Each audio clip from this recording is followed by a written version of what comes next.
Well, for the last several days, President Obama and his entire national security team have been reviewing the situation in Syria.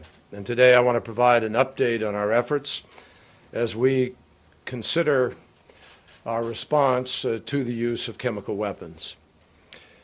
What we saw in Syria last week should shock the conscience of the world. It defies any code of morality. Let me be clear. The indiscriminate slaughter of civilians, the killing of women and children and innocent bystanders by chemical weapons is a moral obscenity.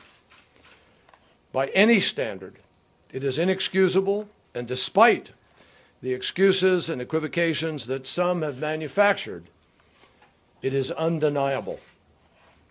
The meaning of this attack goes beyond the conflict in Syria itself. And that conflict has already brought so much terrible suffering. This is about the large-scale, indiscriminate use of weapons that the civilized world long ago decided must never be used at all, a conviction shared even by countries that agree on little else. There is a clear reason that the world has banned entirely the use of chemical weapons. There is a reason the international community has set a clear standard and why many countries have taken major steps to eradicate these weapons. There is a reason why President Obama has made it such a priority to stop the proliferation of these weapons and lock them down where they do exist. There is a reason why President Obama has made clear to the Assad regime that this international norm cannot be violated without consequences. And there is a reason why, no matter what you believe about Syria, all peoples and all nations who believe in the cause of our common humanity must stand up to assure that there is accountability for the use of chemical weapons so that it never happens again. Last night, after speaking with foreign ministers from around the world about the gravity of this situation, I went back and I watched the videos that anybody can watch in the social media, and I watched them one more gut-wrenching time. It is really hard to express in words the human suffering that they lay out before us. As a father, I can't get the image out of my head of a man who held up his dead child, wailing while chaos swirled around him. The images of entire families dead in their beds without a drop of blood or even a visible wound. Bodies contorting in spasms, human suffering that we can never ignore or forget. Anyone who could claim that an attack of this staggering scale could be contrived or fabricated needs to check their conscience and their own moral compass. What is before us today is real, and it is compelling.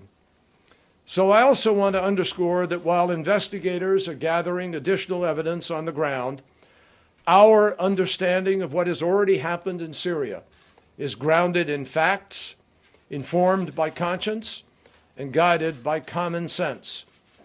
The reported number of victims, the reported symptoms of those who were killed or injured, the first-hand accounts from humanitarian organizations on the ground, like Doctors Without Borders and the Syria Human Rights Commission. These all strongly indicate that everything these images are already screaming at us is real, that chemical weapons were used in Syria. Moreover, we know that the Syrian regime maintains custody of these chemical weapons.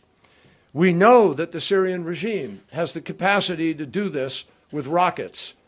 We know that the regime has been determined to clear the opposition from those very places where the attacks took place.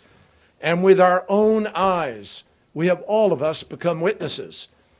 We have additional information about this attack, and that information is being compiled and reviewed together with our partners, and we will provide that information in the days ahead.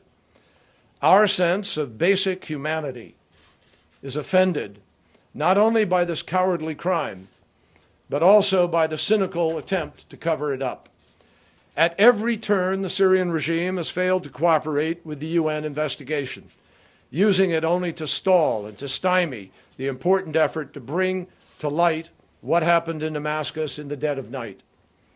And as Ban Ki-moon said last week, the UN investigation will not determine who used these chemical weapons, only whether such weapons were used, a judgment that is already clear to the world. I spoke on Thursday with Syrian Foreign Minister Mualem, and I made it very clear to him that if the regime, as he argued, had nothing to hide, then their response should be immediate transparency, immediate access, not shelling. Their response needed to be unrestricted and immediate access. Failure to permit that, I told him, would tell its own story.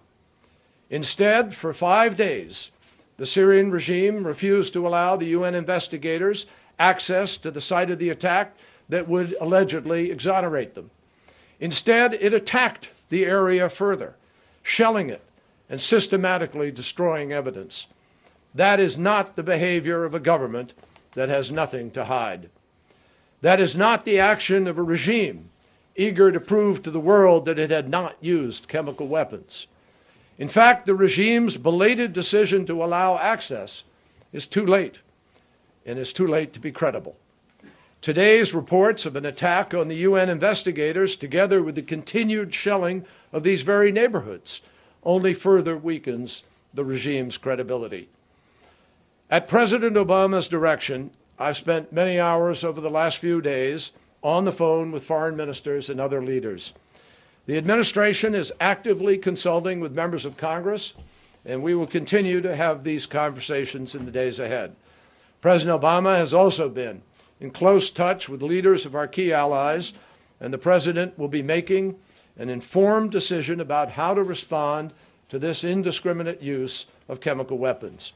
But make no mistake, President Obama believes there must be accountability for those who would use the world's most heinous weapons against the world's most vulnerable people.